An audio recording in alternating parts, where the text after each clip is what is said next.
your song and direct your play. Just create your art and do it today.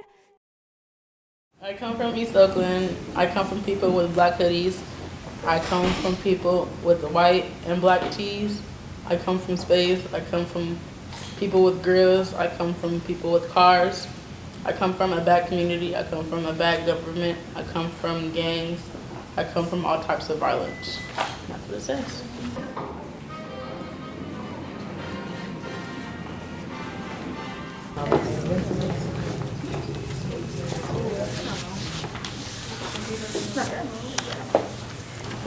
My name is Regina Jackson. I'm the president and CEO of the East Oakland Youth Development Center. Yay. And we have had a really exceptional and extraordinary time today.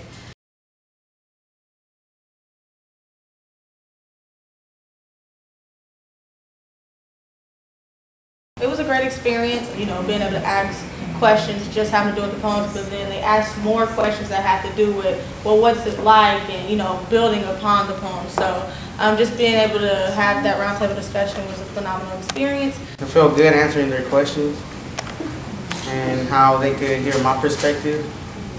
I did a fellowship at the Centers for Disease Control in Atlanta back in the 90s, and there were professionals there who worked their whole lives to try to have a body of research to present at APHA. So the leaders here are already very accomplished.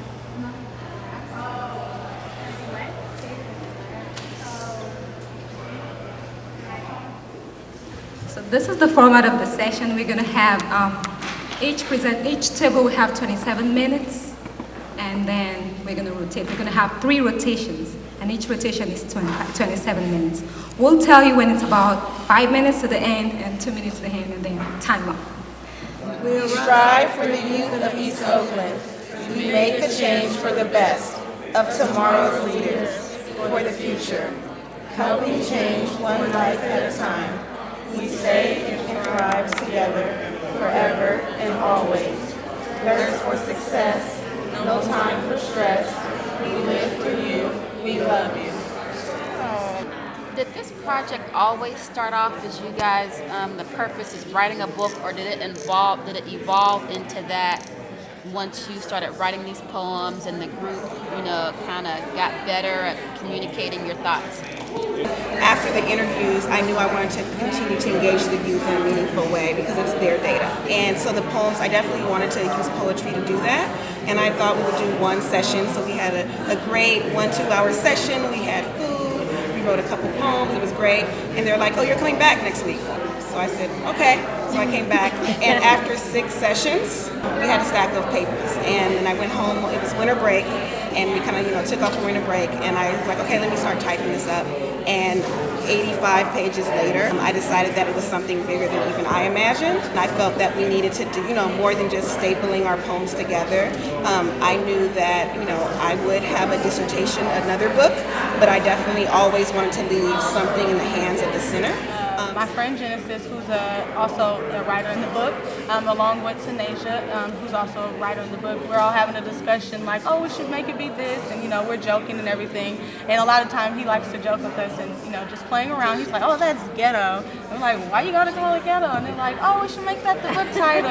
People assume that East Oakland or Oakland is a ghetto place, but we didn't understand that because we saw a lot of beauty in our daily lives. So we tried to flip it to positive, all the positive things we saw. A safe place. It doesn't exist. It's in the state of mind. It is the people around me that make this man. Groups and families and friends bring joy within. I'm relaxed, and I haven't panic attacks about what tomorrow brings. It's a mind state of confidence, being in touch with the man in the mirror, my star player. He's dropping a triple-double on the world, taking all of life's jewels and pearls. My star player works through difficulties and to discover mysteries about myself. But the star of the show is nothing without his team. With them, I am a fiend for success. And yes, with them, I am blessed. My safe place is provided by God's great will, which allows me to kill my struggle.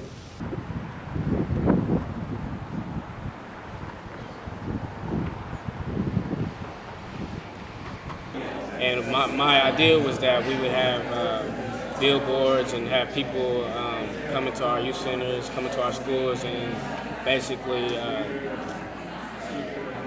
telling our youth the consequences of some of their actions. And I came up with this idea because I learned that you get into a fight, the person who throws the first punch, that's a felony. And I figured if I didn't know that, all the people around me probably don't either.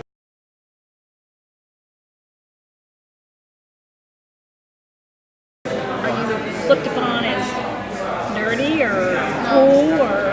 My family members were proud, like everybody's proud. And from the school I went to, like my principal came to one of our performances and it made a good look on our school. The process of putting it into poetry, can you talk a little bit about what that's like, and like, does it feel like it gets to something deeper, or does it feel like it kind of makes it harder, or like what does that do for you in terms of how you express yourself to put it into poetry? The way it's just like written, it's a different way. It's different ways, so people can actually understand you like in poetry instead of just looking like, oh, I'm reading a book. This is how they saying it. It's different. My unsafe place is a gang. A gang is hard with the colors, red splattered all over it. Red for anger, red for blood, red for family, red for fallen tears, red for fallen soldiers. My unsafe place is a gang. I stay away because my personality won't let me go. I stay away because I have seen too many people that are gone now because of this place. People I have sat in class with, spoken and held conversations. People that I have breathed the same air with. My unsafe place is a gang. I stay away from this place because my best friend has called me too many times, crying, telling me that other person has shot and gone because they're at this unsafe place. It's a quick yes when she reached back to me and she said, can we do something at MOAD? This was just not even a question, because I really support you in what you're doing for the youth. I applaud all of the programs, the quality programs, and just the people that you have who care.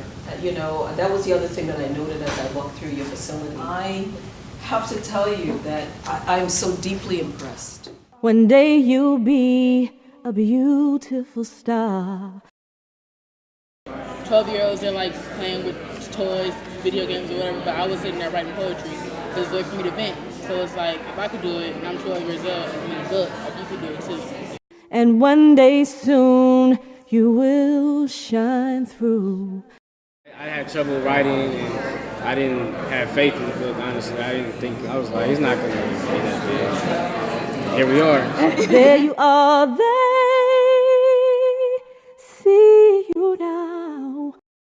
I just feel like it's such a powerful book for people to come together and positively uplift people, and to be able to say positive words and to get positive feedback in it, instead of doing something positive and having negative come towards you. You know, it makes you want to do more, and it makes you want to get involved more.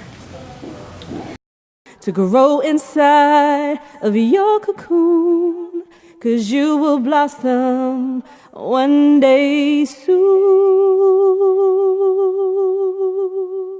People assume teenagers from Oakland are gang affiliated, criminals, or dropout, but that's not the case.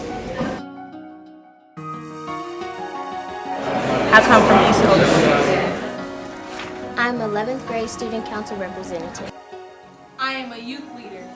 I am a youth leader assistant.